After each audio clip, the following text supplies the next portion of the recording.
आज हम लोग का अगला टॉपिक है अवतल गोलीय पृष्ठ से अपवर्तन का सूत्र। बहुत ही इंपॉर्टेंट डेरिवेशन है और इस साल 2022 के सेट में ये क्वेश्चन पूछा गया है, इसलिए दोबारा भी पूछा जा सकता है, इसलिए थोड़ा ध्यान रखिएगा। तो हमारा टॉपिक है अवतल गोलीय पृष्ठ से अपवर्तन का सूत्र, और इस सूत्र में हमारा टारगेट है n by b minus 1 by u is equal to n minus 1 upon r।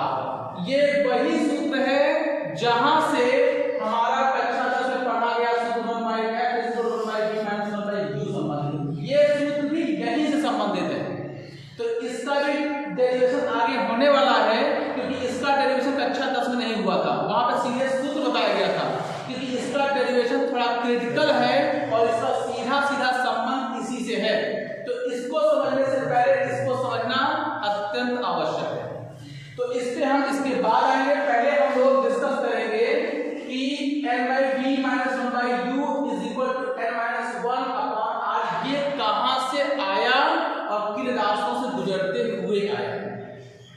तो इसके लिए सबसे पहले हमने एक अवतल लेंस ले लिया, अवतल लेंस ले लिया। अवतल लेंस का जो कांच वाला माध्यम है उसका अपवर्तनांक n2 मान लिया गया है, और बाहर वायु का माध्यम है उसका अपवर्तनांक स्मॉल n1 माना गया है। और इसी अवतल लेंस के सामने एक बिंदुवत वस्तु, एक बिंदु के रूप में वस्तु O रखा गया है, और इस O का प्रतिबिंब I बना है, और ये उसी के आगे ये C एक बिंदु है, और उसके आगे जो ध्रुव वाला बिंदु होता है वो है P। तो एक्चुअली P क्या है, इस M बिंदु से यहां से लंब खींचा गया है, और इस लंब की ऊंचाई को हमने h माना हुआ है। तो ये सारी व्यवस्थाएं हैं। अब यहाँ पे ये ग्राफ कैसे बना है, कौन से चीज कैसे लिया है, तो हमें पता है बिंदु वस्तु है, तो बिंदु वस्तु से एक आपतित किरण चली कौन, OM, ये M है। तो OM वाली रेखा जब चली तो ये OM क्या है, आपतित किरण है, ये OM आपतित किरण है, और वायु से ये सघन माध्यम में प्रवेश करने वाली है। तो जब सघन माध्यम में प्रवेश करने वाली है तो ये MN को ध्यान से देखिएगा, M और ये M छोटे में लिखा हुआ है, ये जो MN है ये अभिलंब है, और इस MN वाली रेखा को जब हम पीछे बढ़ाएंगे ये C बिंदु पर इंटरसेक्ट करती है। ठीक, ये अभिलंब है, इसको बहुत ध्यान समझना। और ये जो OM वाली आपतित किरण है, ये आपतित किरण जब सघन माध्यम में प्रवेश करेगी तो हमें पता है कि सघन माध्यम में आपतित किरण अभिलंब के पास से होके जाती है, इसीलिए ये सीधी न जाकर के अभिलंब की ओर थोड़ा सा झुक गई है। जब थोड़ा सा झुक गई है तो इस रेखा वाले बिंदु को हमने A कहा, यानी कि MA, और MA को अगर पीछे बढ़ाएंगे तो कहां जाके मिल रही है, I पर, और यही I O का प्रतिबिंब कहलाएगा। ये बात एकदम क्लियर है। अब OM ने मुख्य अक्ष के साथ कोण बनाया है, उसको हमने कह दिया अल्फा, और IM वाली रेखा ने मुख्य अक्ष के साथ बीटा कोण बनाया है, और CM वाली रेखा ने गामा कोण बनाया है।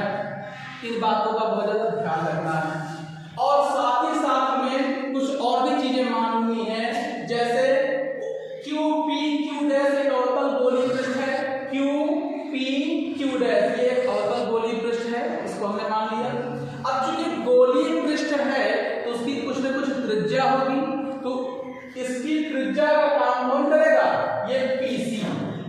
तो इसीलिए वक्रता त्रिज्या PC is equal to -r माना गया है। माइनस इसलिए माना गया है क्योंकि ये बाएं पक्ष में पड़ रहा है, और चिन्ह प्रणाली के अनुसार जो दूरियां बाएं साइड में पड़ेंगी उनको ऋणात्मक, और जो दाहिने तरफ पड़ेंगे वो धनात्मक, ऊपर की तरफ धनात्मक और नीचे की तरफ ऋणात्मक ली जाती है। तो चूंकि ये बाएं तरफ पड़ी है इसलिए इसको माइनस माना गया है। ठीक है, आप भी ऐसे बच्चे हैं तो कोई हो गया, हाँ -r हो गया, यहाँ तक कोई दिक्कत तो नहीं है। अच्छा, दूसरी चीज वक्रता त्रिज्या P से -r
H माना है, प्लस में माना जाएगा क्योंकि ये मुख्य अक्ष के ऊपर है।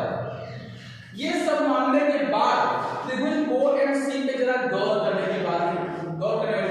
OMC कहाँ है? OMC इस त्रिभुज का ध्यान से देखो, इस त्रिभुज में ये बहिष्कोण नजर आ रहा है कि नहीं? भुजा को आगे बढ़ाया कि ये बहिष्कोण हो गया गामा।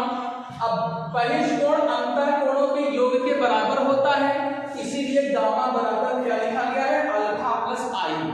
अब इसको अरेंज करो तो आई बराबर क्या हो जाएगा? अल्फा इधर है, गामा माइनस अल्फा हो गया, समीकरण नंबर 1 हो गया। यहां से हमको आई का मान मिल गया। इसी प्रकार से त्रिभुज IMC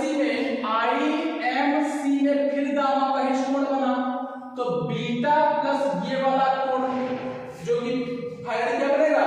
गामा बराबर बीटा प्लस आर, क्योंकि ये जो कोण है इधर वाले कोण स्मॉल आर के बराबर होता है, इसलिए ये आर है तो ये भी आर है शीर्षा कोण होने के कारण। तो ये आर है और ये बीटा है, तो गामा बराबर बीटा प्लस आर लेना पड़ेगा, इसलिए गामा बराबर बीटा प्लस आर यहाँ पे लिखा गया है। यहाँ से आर बराबर बनेगा बीटा इधर आएगा तो आर बराबर गामा माइनस बीटा होगा, समीकरण नंबर 2 हो गया। ये बहुत जरूरी काम। अब इसके बाद हम आते हैं स्नेल के नियम पर। तो स्नेल का नियम कहता है sin i upon sin r is equal to दूसरे माध्यम का अपवर्तनांक बटे प्रथम माध्यम का अपवर्तनांक n2 बटे n1। अब अगर कोण हमारा बहुत ही सूक्ष्म होगा तो sin i लगभग i के बराबर माना जाता है और sin r लगभग r के बराबर माना जाएगा। ये अगर ये तभी करना है जब कोण बहुत ही सूक्ष्म हो, तो सूक्ष्म की स्थिति में sin i बराबर i और sin r बराबर r हो गया। तो इसका मतलब स्नेल के नियम में हम sin i की जगह क्या रखेंगे? i रखेंगे, sin r की जगह क्या रखेंगे? r। तो i बटे r बराबर n2 अपॉन n1 हो गया, समीकरण नंबर 3 हो गया।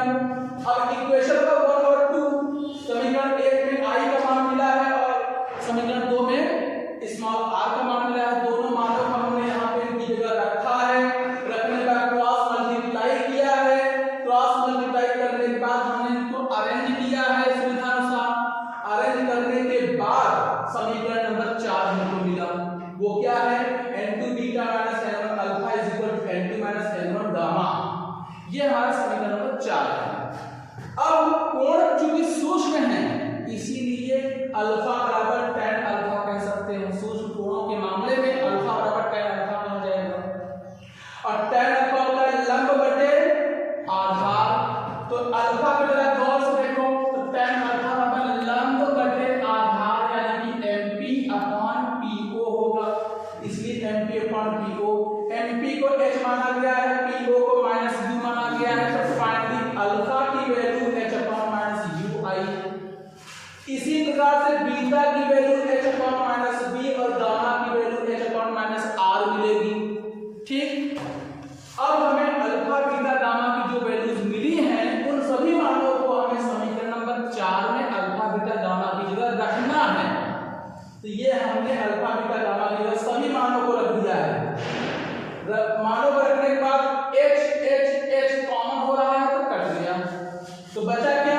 बचा minus n2 upon b plus n1 upon u is equal to इधर minus n2 minus n1 upon r बचा, ये हमको मिल गया। अब इसको हमने थोड़ा सा और भी अरेंज किया, इसको हमने पहले कर लिया, इसको हमने बाद में कर लिया, तो इसी समीकरण का बदला हुआ रूप ये प्राप्त हुआ। यहाँ माइनस दिखाई दे रहा है, दोनों पक्ष में जरा माइनस से गुणा कर लो तो ये माइनस में हो जाएगा, ये प्लस में हो जाएगा, ये प्लस में हो जाएगा। तो हम फिर से रीअरेंज करेंगे तो n2 अपॉन b ये प्लस में हो गया जिसको पहले और ये माइनस में हो गया जिसको बाद में करेंगे, तो हमको इसी समीकरण का बदला हुआ ये रूप प्राप्त होगा और यही हमारा अंतिम समीकरण है। अब यहाँ पे एक छोटा सा काम और करना है कि हम दोनों पक्षों में n1 से क्या करने जा रहे हैं? भाग करने जा रहे हैं। तो n2 अपॉन n1 हो जाएगा इस रूप में, यहाँ n1 अपॉन n1 होगा तो n1 कैंसिल हो जाएगा, इसलिए केवल 1 अपॉन u बचेगा।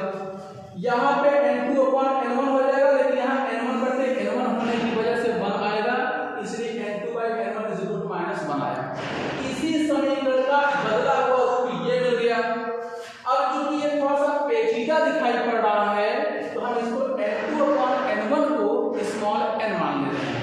तो n2 बाई n1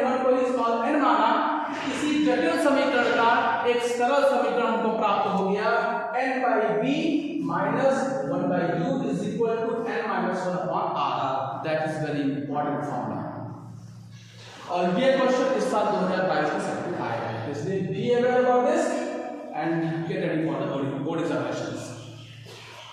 तो आई थिंक इस सबको ये बातें समझ में आ गई होंगी। कहीं कोई डाउट हो तो मुझे बताओ। No sir. हाँ लवकुश, कोई डाउट?